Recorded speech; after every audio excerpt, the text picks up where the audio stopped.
Well, good morning, friends, and welcome to my channel. I am Crystal, and this is Homemaking on the Homestead. And today, we are going to have a little coffee with Crystal time. I have a few things to chat with you, aside from all the, typical things that we talk about. I have a very quick cookbook review. It's a very small book, but I just wanted to share with you. It's an older cookbook. I also want to talk about priorities and getting our lives in alignment with what God's priorities are and how important that is. So ladies, grab your cup of coffee and let's chat.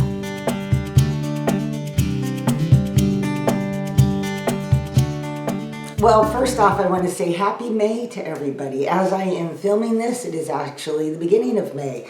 And so this morning, I glued on my little May calendar, and I know I talk about this every month, but I still am loving my system, and I just don't have to worry about how many pages I use or don't use by just adding a calendar every month. I created these calendars myself. I shared them back in January and printed them all out, so all I have to do every month is grab the next month's calendar and get my glue stick and put it on, and I am ready to go for the month. And oh boy, I am hoping that May is a lot different than April was. I tell you, there were some things that came up in April that really just created a lot of stress and difficulties for both myself and my husband.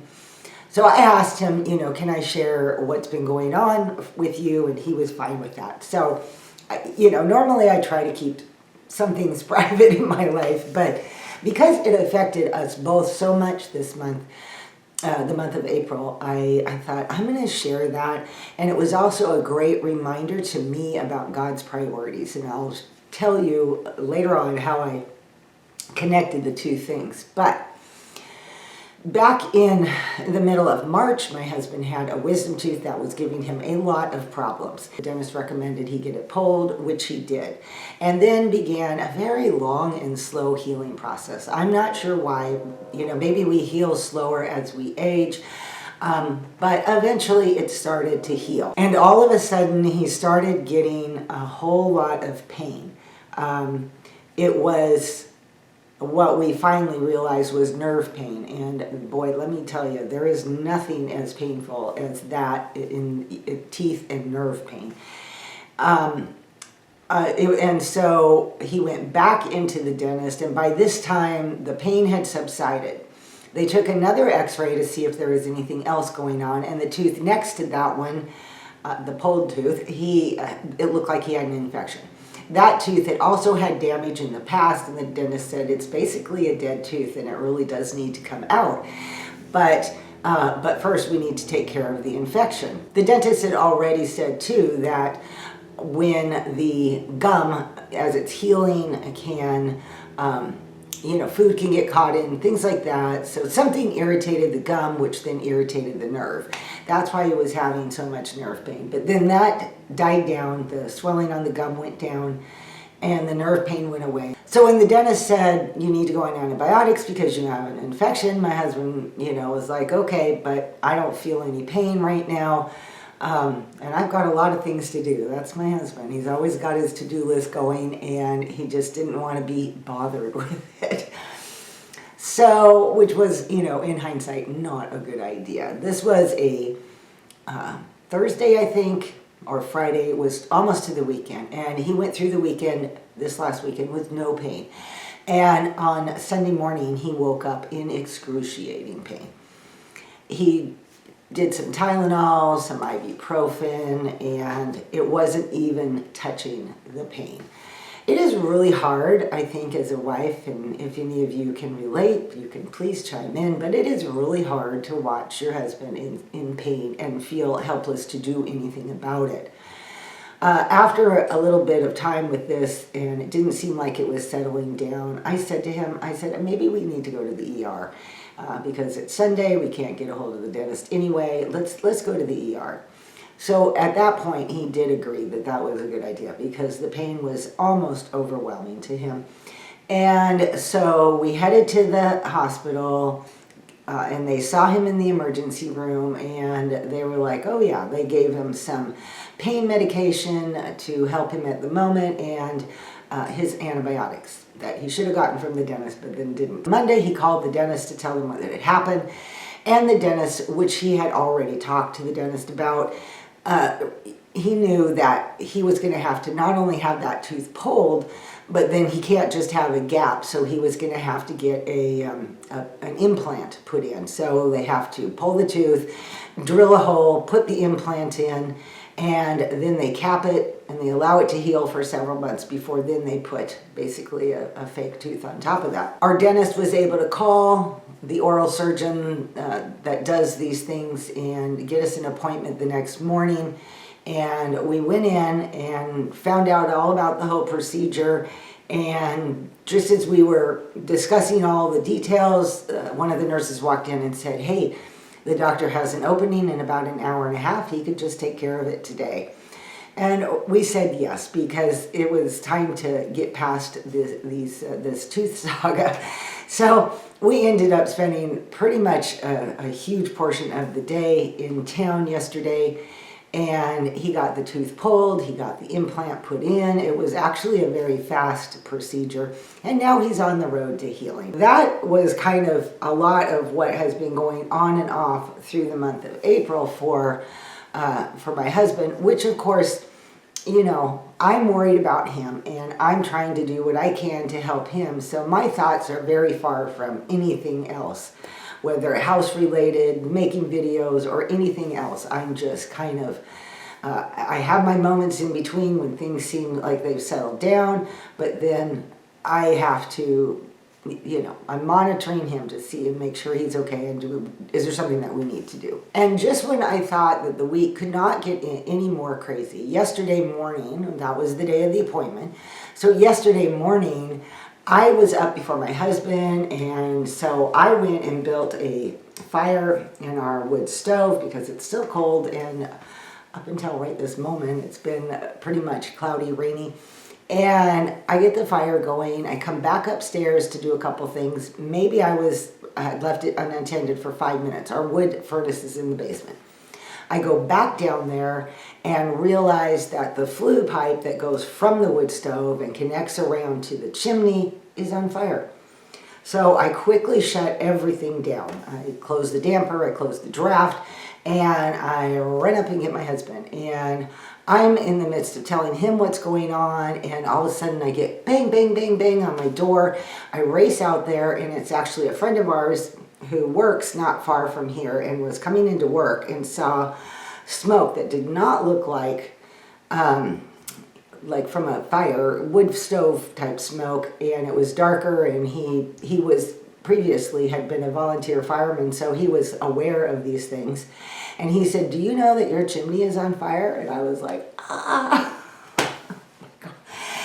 Oh my goodness. So at that point, my husband had already gotten out of bed, and he was, you know, racing outside, and looked up, and sure enough, so the friend of ours that was here, he called 911 to get the fire department coming. In the meantime, my husband grabbed a ladder, grabbed a hose, and got up on the roof and started putting out the fire himself. So by the time the fire department got here, everything was put out. They kind of observed everything. We talked to them. You know, it's a small community, and you know a lot of people. So we talked with them for a little bit, and then it was like, okay, they said everything seems fine. Basically, the cause of it is creosote buildup. And because we had gotten ourselves resettled in the house, and my husband really didn't have a lot of time last year to get firewood. So he's getting firewood later in the season than what he normally does. And a lot of our firewood didn't have enough time to dry out. So our firewood can have a lot of moisture. And when that happens, it will tend to build up more creosote. And my husband last week had just said, you know, I really need to check the chimney and check the flue pipe and make sure that everything's okay. And then of course his tooth stuff flares up, and he never got to it. And that's what happens when your whole life gets kind of thrown upside down, right? Anyway, and then it was like, okay, that one was solved. Get everything together and get to town to get to our appointment. So, and then of course he gets a tooth pulled, you know, just the whole thing yesterday was like, oh.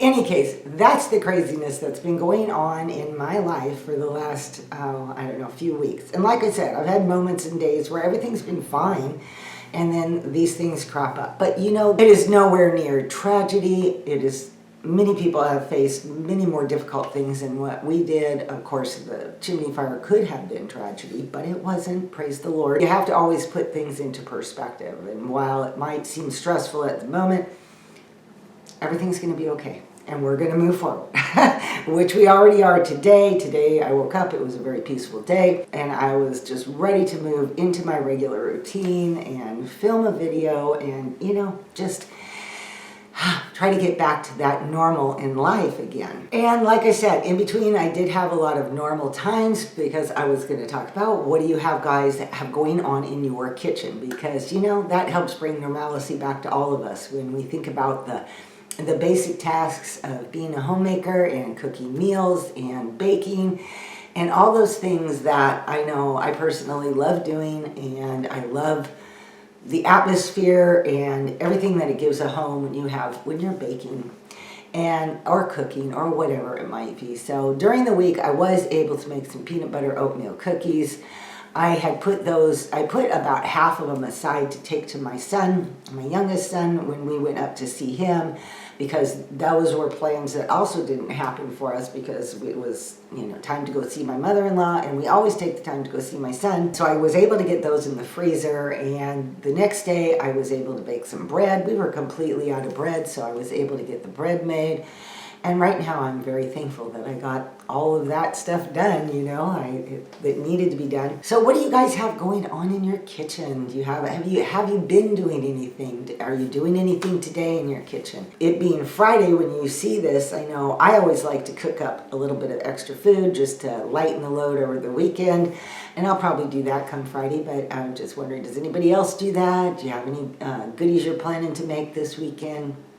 Make sure you let me know down in the comments. And then, of course, my famous question, what's for dinner? I love that we can all share all the meal ideas and things and give it as a great spot for other ladies to come and see what kind of food do we all have cooking in our kitchen lately. I had plans, and then with the tooth stuff, my husband now for a while can't eat anything that's crunchy or hard or whatever. Tonight, I am making taco soup. And I already pulled out my hamburger. This is what I love about freezer prepping and having food available in your kitchen and in your freezers, is I have already cooked hamburger, which I showed a while back in a video. I'll cook up like maybe 6 pounds or so, divide it into 6 Ziploc bags and put it in the freezer. So when I'm ready to use it, it is really simple. Just pull it out and let it defrost. So it is currently defrosting.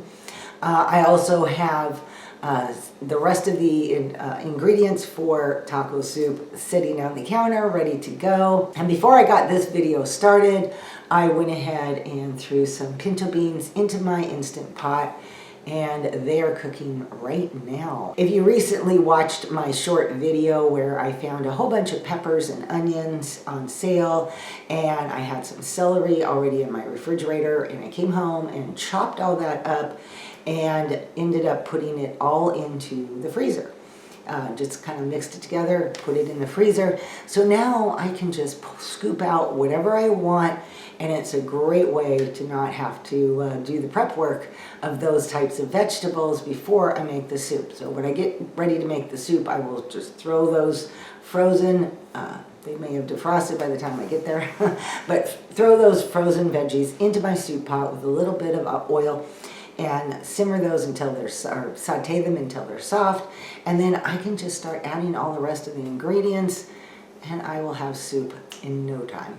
I think I'm also going to make corn muffins. I have a few boxes of the Jiffy corn muffin mix. I'm just going to go ahead and make that up. Normally we like to have tortilla chips with it, but Hubby can't eat that right now, so I think we'll just do corn muffins along with my soup, and it will make for a yummy dinner. Okay, ladies, what are you having for dinner? Please let me know in the comments. Let's share these great ideas. I appreciate you guys so much when you do that. It's really great to see all the amazing food that you make. It's very encouraging to me, and hopefully it's encouraging to other ladies too who come through and just get some ideas. If you're kind of stuck in a rut on cooking, well, hey, get some good ideas. Okay, I have a cookbook that I found at Goodwill a little while back, and it's a really fun cookbook. It is a series of cookbooks called A Man, a Can, and a Plan. And I don't know if you all have seen these books before. It is a really fun little book. It is a board book, which is kind of odd for a cookbook. So the reason that I picked this one up, and this is just one in the series, a tailgate plan. I guess these are things you can take, you know, to a tailgate party or whatever, but they're still good recipes regardless. So I'm gonna tell you why I picked this one up. I've been encouraging my youngest son to do more cooking, and his diet could use a lot of improvement, and he tends to take what's easy and quick and not necessarily all that nutritious. And I would really like for him to maybe be encouraged a little bit on trying some simple things that he could do. He's very capable, but he just doesn't do it. And that's, you know, young guys for you sometimes, I think. Let me just show you why I am enjoying this, going through this cookbook so much. It's very visually, like a person could take the cookbook into the grocery store, open it up and go, oh, I need hamburger, I need tomato sauce, I need some chili powder, and I need some kidney beans. You know, and so if you're a busy working guy, I mean, a girl could use this too. If you're a busy working person and you just need to run into the grocery store on your way home from work so that you can go home and whip up a quick meal, you just grab this. Maybe that's why it's a board book, so you can just toss it in your car, pull it out of the car. I don't know. But it's got, and that recipe was for red zone chili. And then the ones next to it, again, lots of pictures. Okay, and this one up here is for TNT dip. It's kind of hot and spicy dip. And this one is late for the gate beef stew. Again, all really simple. Instructions are very simple to read, put together. And I'm kind of hoping that if he actually tries some of these, maybe it will spark that, ooh, you know, this was fun, this is easy, I can do this. They have all kinds of different, it's all divided by meat, and at the end, vegetables. If you want to do more veggie-oriented type things, you could do that. But it's basically beef, chicken, turkey, pork, even things like a vegetable pizza-based pizza or Italian-style garbanzo beans. I just thought I would share. I'm gonna be on the lookout, of course, when I'm at Goodwill or any other used book place to see if I can find any other ones that would go in the series. But to me, it's a really fun, easy book for a beginner cook or somebody who's hesitant to cook but would like to try a few things and doesn't know where to start. So there you guys go. That is my quick little fun cookbook review. All of my events that have happened this last week have really made me think about priorities even more so. I went to one video a week because I felt like the Lord was really laying on my heart my need to get my priorities in more aligned with His priorities in my life. And I've always done that in my life. I always put, you know, God first and what are your priorities for me, Lord?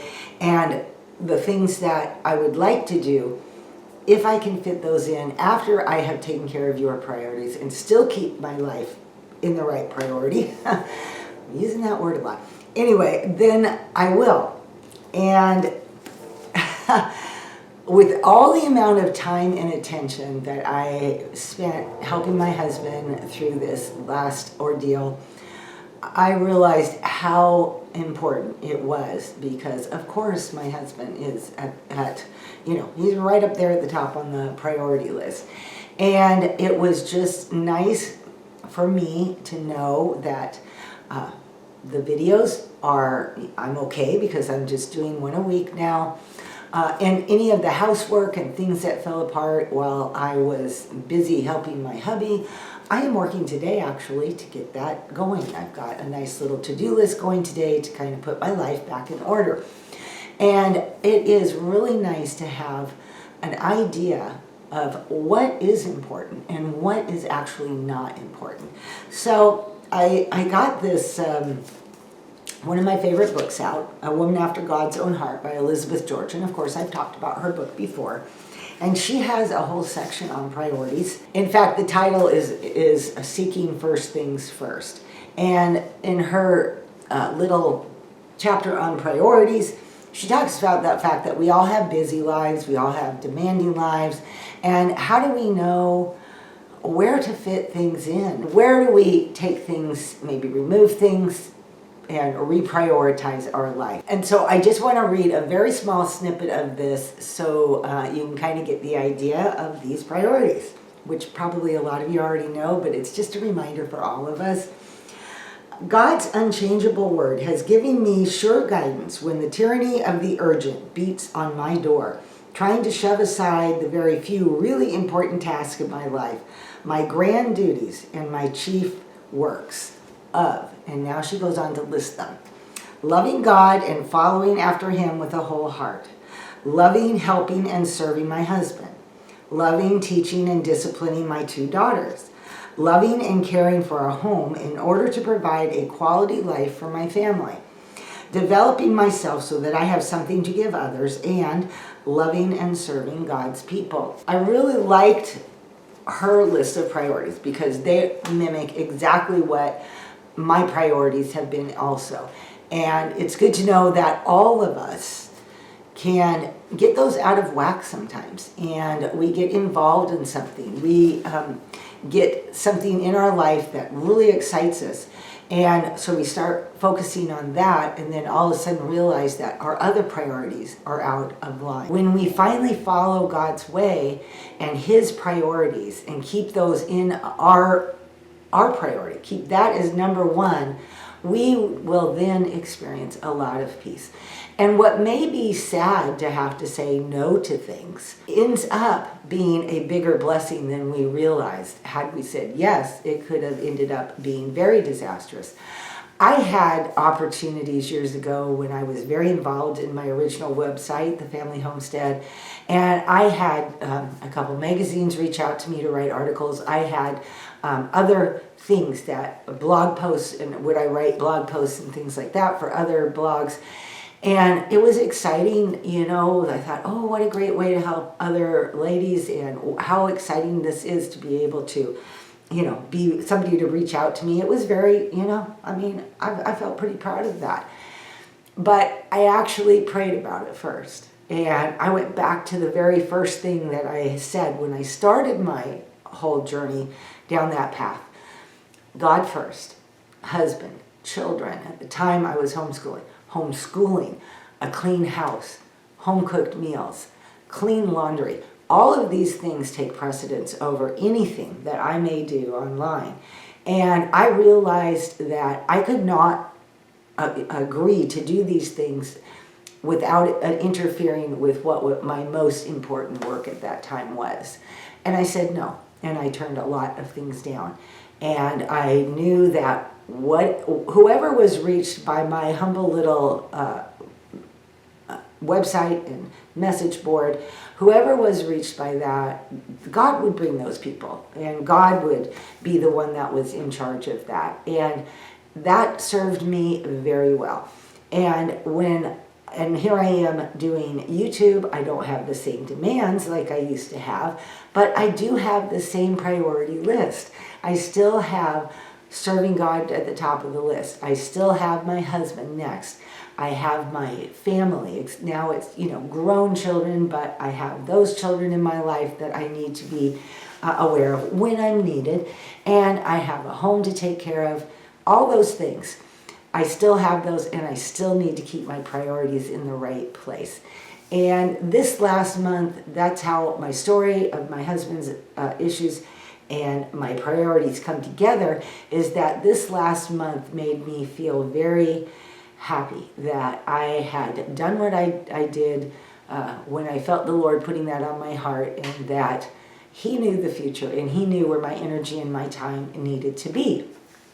So today's a little bit of encouraging message to us all is to remember God's priorities in our life. When things feel overwhelming, when things feel stressful, when things start feeling like, I don't know how to deal with all this. Stop, pray, seek God, and look at your priorities that you have at the moment and compare them to what God's priorities, and ask yourself, are my priorities right?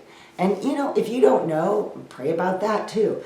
And there are times when we go through difficult things and our priorities are going to be, I couldn't keep my house clean while I was doing that with all those things with my husband. I had to let the laundry go because my husband's needs took place first. But still, I'm keeping the priorities in the right place, even through difficult times. And it was a great reminder to me, and I wanted to pass that on to you to hopefully encourage you guys to always be looking at your priorities and always be seeking the Lord in everything that you do. All right, ladies, I feel like I've been talking and talking forever here, and so who knows how long this video is going to be, but I need to move on with my day. I got soup to make. I got a to-do list to do. I have things that need to get done today, but I have so enjoyed sitting down and spending this time with you guys and just talking and sharing, and I look forward to all your comments. I appreciate them greatly, and I appreciate you guys so much too. I hope you go out and have an amazing weekend and week ahead, and I will see you all in my next video. Bye-bye.